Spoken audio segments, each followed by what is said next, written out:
Beijing to review detention notification mechanism with the SAR government. A Singapore Airlines aircraft catches fire during emergency landing. And in Spain, conservatives win Sunday's elections, but still short of an absolute majority in parliament.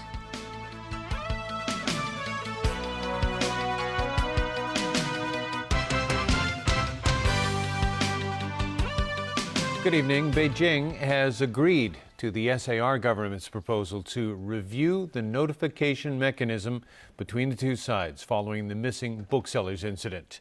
The SAR government will be asked to form a delegation made up of officials from relevant departments to discuss the matter with central authorities. Evelina Leung reports. The notification mechanism was put in the spotlight following the controversial booksellers case. Last week, Chief Executive Leung Chun-ying said he had written to the central government to express Hong Kong residents' concern about the incident. He also proposed a review of the notification system between the SAR and the mainland. Today, Leung's administration received a reply from the State Council's Hong Kong and Macau Affairs Office. According to Xinhua News Agency, mainland authorities say the notification mechanism has already been in place for more than 10 years, and there is room for improvements. The Public Security Ministry will invite the SAR government to send a delegation to Beijing to discuss the issue.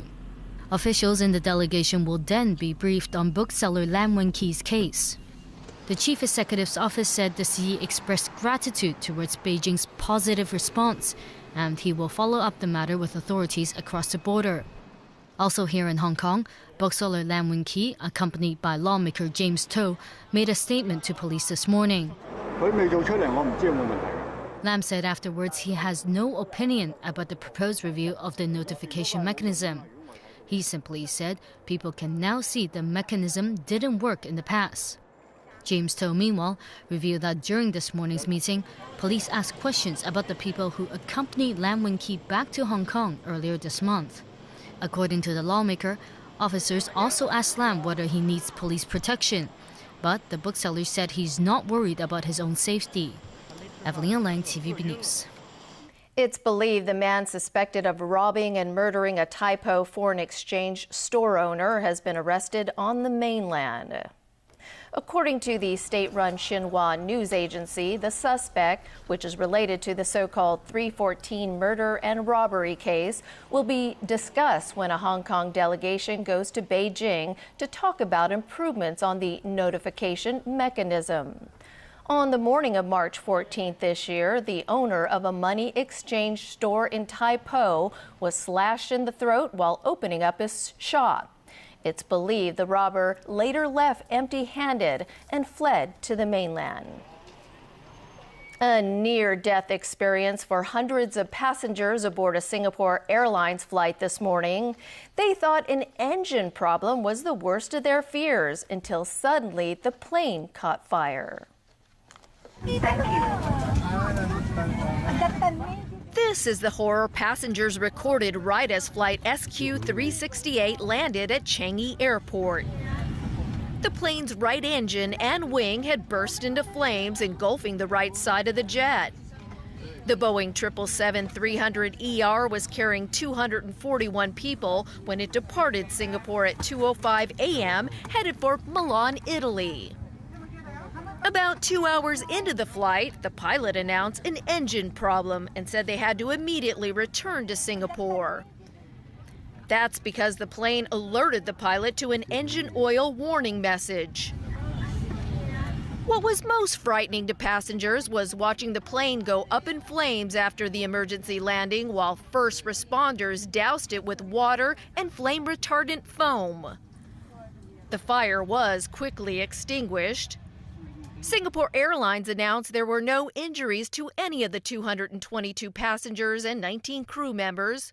It added that all passengers disembarked safely using stairs, and once inside the terminal building, they were transferred to another aircraft to get them back on their way.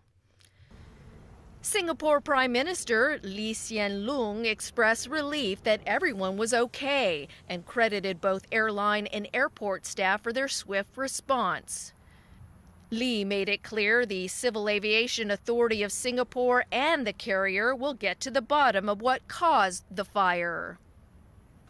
Spain's repeat election on Sunday failed to clarify the political future of the European Union's fifth largest economy.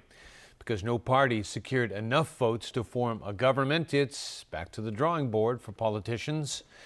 With 99.9% of the votes counted, Prime Minister Mariano Rajoy's Conservative Popular Party picked up 137 seats in Parliament, and that's still short of the 176 seats it needs in the 350-seat Parliament to form its own government. Coming in second was the center-left Socialist Party with 85 seats.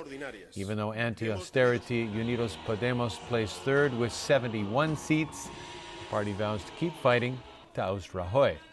King Felipe VI plans to consult all party leaders in the coming weeks before he nominates one to form a new government.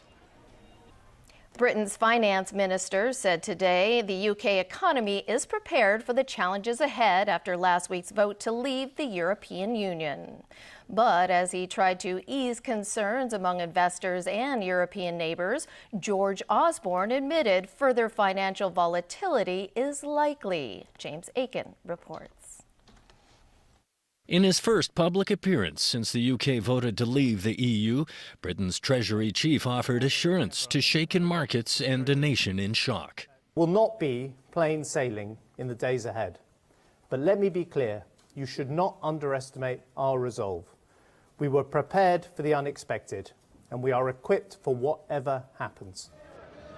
Osborne said the government has strong contingency plans in place, and the Bank of England can take further action to ensure the world's fifth biggest economy will cope with the challenge ahead. He stressed that Britain's economy is in a far better position than it was at the start of the 2008 financial crisis. I said we had to fix the roof so that we were prepared for whatever the future held. And thank goodness we did. Osborne pledged not to impose a new austerity budget, even though he said during the campaign that one would be necessary if voters chose to leave the EU. With markets dropping and currencies being hammered, Britain is under pressure to come up with a post-Brexit blueprint. But British Prime Minister David Cameron has said he will resign and has refused to trigger Article 50 of the EU Constitution, leaving the task to his successor.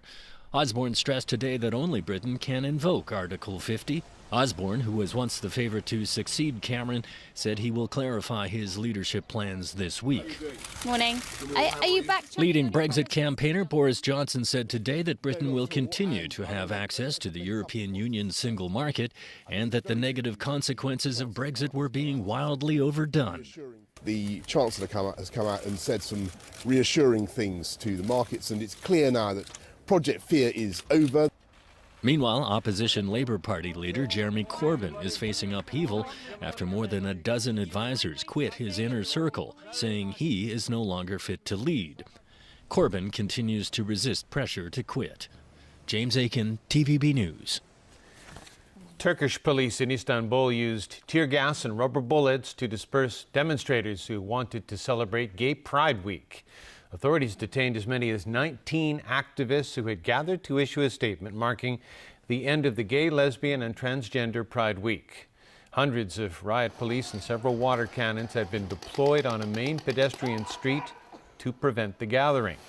Istanbul's governor banned gay rights rallies, citing security concerns in the city, which has been hit by deadly terror attacks. Turkish Islamist and ultra-nationalist groups had also threatened counter-demonstrations to stop the rallies. Activists say authorities are using security as an excuse to ban the gay parades. They say the government should be taking measures to deal with the threats instead. Iraqi forces have retaken the city of Fallujah from Islamic State militants after a month of fighting. The Iraqi commander in charge has now declared the battle over. The military says the insurgents put up limited resistance as troops recaptured the last district held by militants on Sunday. Fallujah is about an hour's drive west of Baghdad. The operation began 5 weeks ago, and fighting has forced more than 85,000 residents to flee. Iraqi Prime Minister Haider al-Abadi is urging people to return to their homes as soon as possible. The assault is part of a wider offensive by Iraqi forces against Islamic State, which has seized large tracts of territory in Iraq and Syria. The success of the Fallujah operation gives fresh momentum to the campaign to retake Mosul. Mosul is the largest city anywhere in the self-proclaimed caliphate of ISIS. And when we come back, public housing rents tipped to go up by 10% in September. Construction contract signed for the News Expo Museum in Sheungwan. And the inaugural passage of a container ship at the newly expanded Panama Canal.